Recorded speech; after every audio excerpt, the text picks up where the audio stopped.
126 days ago, I started an organic dropshipping account from scratch, not using my following, no sponsored products, and no paid ads. Just me, a new product, and my knowledge from the past 10 years of doing online dropshipping. In this video, I'm going to show you the raw results to prove to you that anyone can succeed with organic dropshipping in 2026 with the right strategy. At the end, I'll be covering my biggest lessons, so make sure you stick around. The strategies I'll be using to build this brand new store are the same that have helped over 59 students launch their first online brands, with 98% of them being complete beginners who's never made $1 online before. This is not gonna be some highlight reel where I pretend everything went perfectly, okay? I'm gonna show you the honest truth, what worked, what didn't work, and whether this whole organic brand building approach is even worth your time in 2026. If you're someone who's been thinking about starting your own online business, but you're tired of hearing about paid ads,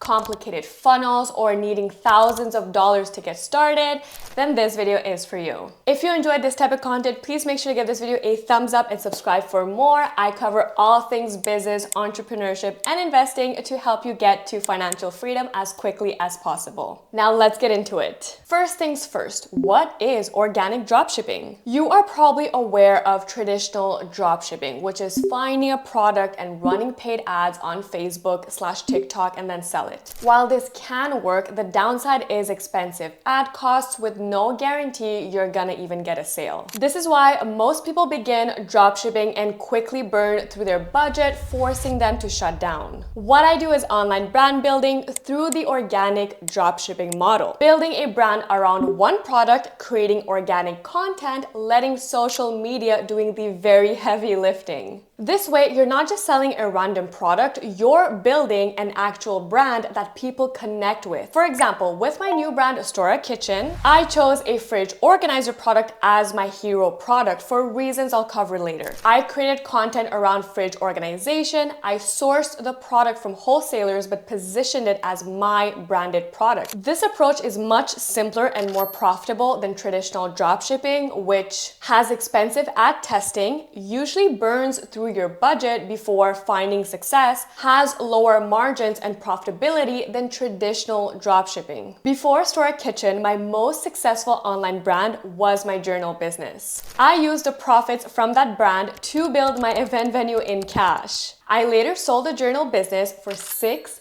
figures. I took the remaining profits of that business along with the funds of the sale to invest heavily in real estate and in the stock market. And all in all, became financially free through the power of online brand building, something that you can do as well. Now, I'm gonna break down the exact process of building Store Kitchen so you can see exactly how I did it and you can replicate that from me directly. Now, let's get into the results of Store Kitchen. I started Store Kitchen exactly 126 days ago, and here's what happened since. First, I chose this product because it appeals to a broad audience. Women are the primary online buyers, and this is something we naturally purchase. It's also lightweight, so shipping costs stay low, and most importantly, it actually solves a problem. You also don't see this product in everyday stores like Walmart or Target, and the product is also super simple to understand. People understand what it is and why they need it just by watching the video, which makes it a high converting product. Before choosing a product, make sure these boxes are checked. And by the way, I searched for a winning product for days before landing on the store drawer. Finding a product takes time, but it's worth taking the time and invest that into finding the product. While I was searching for a product, I knew I wanted to be in one of these niches: kitchen, home, or stationery. Basically everyday upgrades. Not something people buy once and then they just forget about it, but something they actually use. Once I settled on the product I want to move forward with, I ordered samples. A sample lets me test the product, make sure the quality is good, and also verify the supplier. I narrowed suppliers down to 3 that I could dropship from because we don't want to hold inventory. It's expensive, a waste of space, and adds unwanted headaches. Trust me, as someone who's been there. Now, this next part is super important because you want to make sure that you use your time very valuably. It's not because you're waiting for your sample to arrive that you're just gonna sit around and do nothing.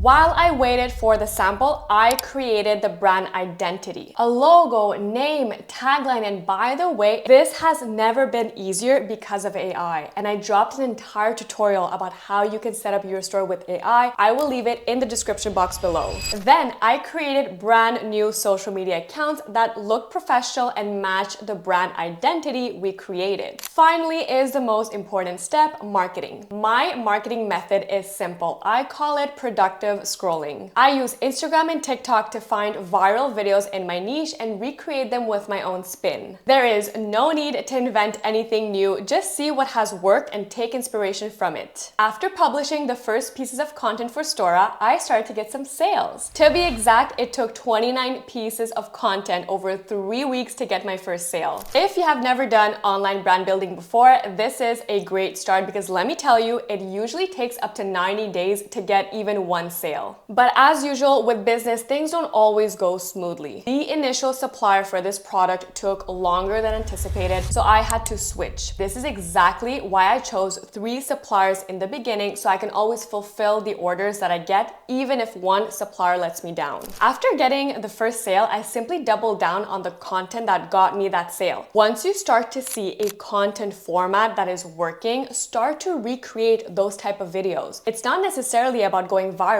It's about creating content that attracts buyers to your store. For example, this video got me 10,000 views and generated 11 sales. But this video got less than 2,000 views and generated 12 sales. The great thing about organic dropshipping is the content will tell you the whole story. For example, on Instagram, I noticed more simple videos go viral, potentially because of the older demographic, but on TikTok, more entertainment style videos did well, like TikTok finds videos. If you watch Instagram and TikTok content a lot, you will start to pick up patterns on what other stores are posting, like TikTok finds videos. Another strategy I took was focusing on Instagram stories to nurture my audience. Since one of my posts for Stora Kitchen went viral, I had a bunch of new followers that didn't know much about the product. I used daily Instagram stories to nurture and educate the audience in hopes of warming them up to buy the product. Like I do with all my stories, I also took a super data-driven approach to the content I created. From the reviews and testimonials on my website, I noticed that my customers were mainly using this for cold cuts, so I started making content showcasing that. Your Instagram, TikTok, and store analytics are your best friends when it comes to turning one sale into 100 sales. The hardest part is consistently posting high quality content, and that is where AI comes in. But I want to be very clear about this. AI does not allow you to shortcut the progress of building trust and credibility with your audience. You first have to put in the legwork of doing it all yourself, and AI will amplify what's already working. So at this point, we launched the new store, found the suppliers, started posting organic content, and started generating some sales. And to be honest, it was not easy. But now we have data, which is gold for any online business. We have data on the content that's working, the demographics of our audience, who's visiting our website, and most importantly, can now expand our product selection to make more from the audience we have built. And I want to make this very clear. We are only expanding our products once we have proven sales and marketing from our existing product. I get this question all the time during our live webinars, which by the way, if you haven't signed up for my free training, it's going to be linked in the description box below. Starting with multiple products is not a good practice for 99% of you watching. Start with one product first, understand sales and marketing, and then add what we call complementary products. These are products that increase the average order value of every single customer. Since we have data, we can now use this data to come up with complementary products and retarget past customers to get more sales without necessarily posting more content. For example, with Stora Kitchen, we added these 2 products that pair really well with our hero product. Now, what has actually worked with this brand new store? For marketing, shorts of 8 to 10 second videos were getting the bulk of the sales. Now, remember this, watch time and sales are way more important than views. While organic dropshipping doesn't require you to run ads, if I wanted to, it would be easy. I would simply put money behind a video that is already performing well organically instead of just guessing what ads to run, like a lot of what traditional dropshippers do. This is why the organic dropshipping business model model is amazing for beginners. It is basically free to start. I have tried so many businesses from online to brick and mortar, and this remains my favorite. No expensive inventory, rent, or paying for employees. Just posting content, selling products, and keeping a large profit margin. On the other hand, just because the business model is beginner friendly doesn't mean everything always works. Make sure to avoid these mistakes when you start your own organic dropshipping store. Understand that not every video will perform well. The majority won't. A pro tip I have for you is to always leave your videos in your CapCut until you see results. If your video flops, just readjust the clips and then you're gonna have a brand new video. Now, like I mentioned earlier, we also had one bad supplier. This happens, you just have to deal with it as you grow. And honestly, the biggest lesson is I should have started posting on Instagram way more than TikTok, as it drove the majority of my sales. This is something that I realized after the fact, but nonetheless wish I picked up on a little earlier. So was it worth it? Absolutely yes, and I'm actively trying to grow it. I just added new products today. So this was my experience with a brand new organic dropshipping brand, including the highs and the lows and the results I've achieved in 126 days. If you watched this video and you're thinking, I could do this, you're right. Everything I showed you is 100% possible and you can replicate it for your own store. You could take the exact same approach, pick a different product, start creating content, and see your first sale in the next 90 days. I'm sure you will have questions along the way, and that's exactly why I'm hosting a free live training on how to start and scale your first online business. I'm gonna leave the link to my free training in the description box below. I hope to see you there. And as always, if you found any value in this video, please make sure to give this video a thumbs up and subscribe for more.